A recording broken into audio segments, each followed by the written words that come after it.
Hello, fifth grade. As you might be able to tell, today we're going to talk a little bit about hemispheres. So we're going to have a discussion about what hemispheres are and kind of how they look. And then we're going to start today by looking at a globe, looking at a few maps, and then answering a couple of questions, as you can see down here, connected to this image, related to those questions with the hemispheres.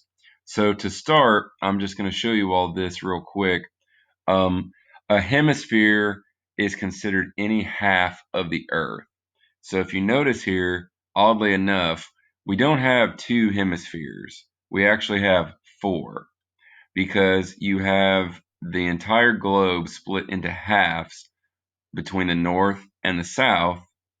And then map makers and geographers, they also have a western and an eastern to kind of decipher where some of these continents or different countries would be located.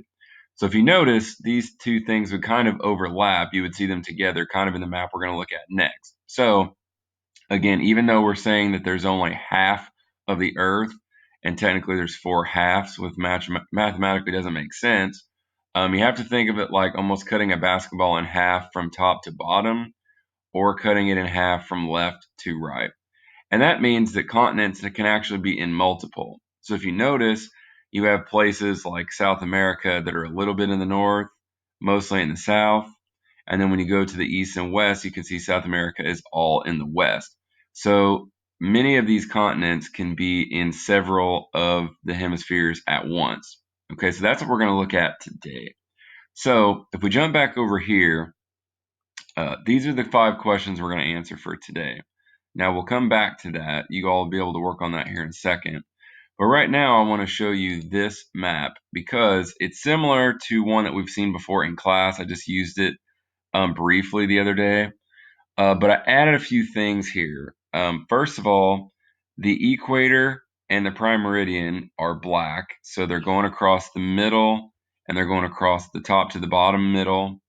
These other 2 lines that I added, you might have heard of before, but they're the tropic lines. And they're probably going to show up here, maybe not today, but on the next thing we talk about.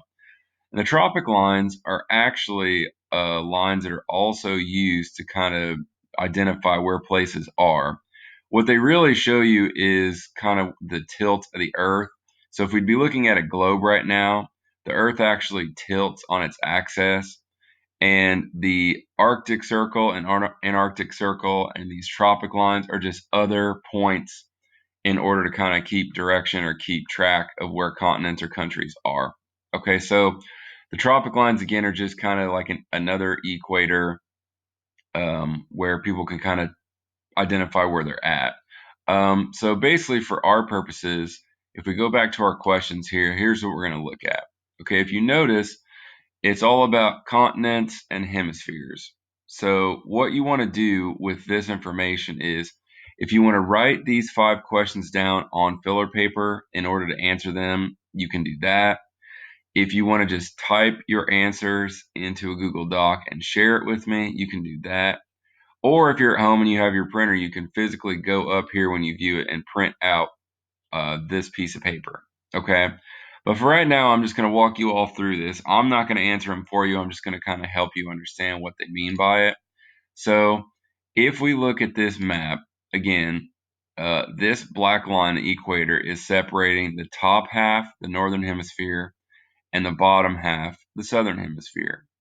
And then obviously the prime meridian is cutting off, this side is all the west, and this side is all the east. Okay, so this first question says, name the continents which are in the Western Hemisphere. So if you go to the map and you're looking at the Western Hemisphere, it wants you to name all the continents that are there. So really you have to look from top to bottom. You have to look, is this in the West? Is this in the West? This in the West? This in the West? Even this. Okay, so it's almost like you can take your hand and cover up the other half of the map right now and put your hand right where the prime meridian is, and anything that crosses that line is considered to be partly in the Western Hemisphere. So that's why it says name the continents which are in the Western Hemisphere. So same deal with number 2. when you answer that one, continents that are in the eastern hemisphere. So you come over here, this is the east. So which of these are in the east? Okay, even if they're partially in the east or fully in the east, they count as part of the answer. All right, now we're getting into double hemispheres. So this could be tricky, but it says continents that are in the west, but not in the north. So if you go back to the map, continents that are in the west, okay, so look at all these. So they have to be in the west, but they cannot be in any part in the northern hemisphere. So if they're in this area, they don't count. So it's kind of tricky, right? So continents that are in the west, but not in the north. All right, number 4, continents in the east, but not in the north. So now, continents that are in the east, so you have your whole eastern hemisphere. So continents that are in the east, but not in the north. Okay. So if I'm getting rid of this guy and I come back to this, the 5th one for today is talking about oceans.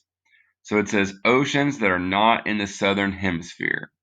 All right. So this one's kind of tricky, but here is where your oceans are labeled. So you have Pacific, you have Atlantic kind of twice, just to show you that it goes from top to bottom. You have the Indian that is right here, kind of in this whole circle area. You have the other side of the Pacific, and you have the Arctic up here. So for number 5, it says oceans not in the southern hemisphere. So if you look, you have to see, all right, if I'm looking at the equator, I have to find the ocean that is not under or around this equator line at all. So you have to find the ocean that is nowhere near or nowhere crossing this line. Okay? So for today, because we have a kind of a shorter discussion, this pretty much wraps it up. So again, you want to look at that map, which is attached. You want to look at these questions, which is also attached. And you want to do your best to try to answer all of the 5 or all parts of the 5 somewhere, notebook page, email them to me, Google Doc, share it with me, anything like that. Okay. So again, this is all going to be linked into the Google Classroom assignment. You can look at the directions again. You can watch the screencast again if you need to. But for now, this is where we're going to stop. So hopefully y'all are doing well out there, and we'll see you soon.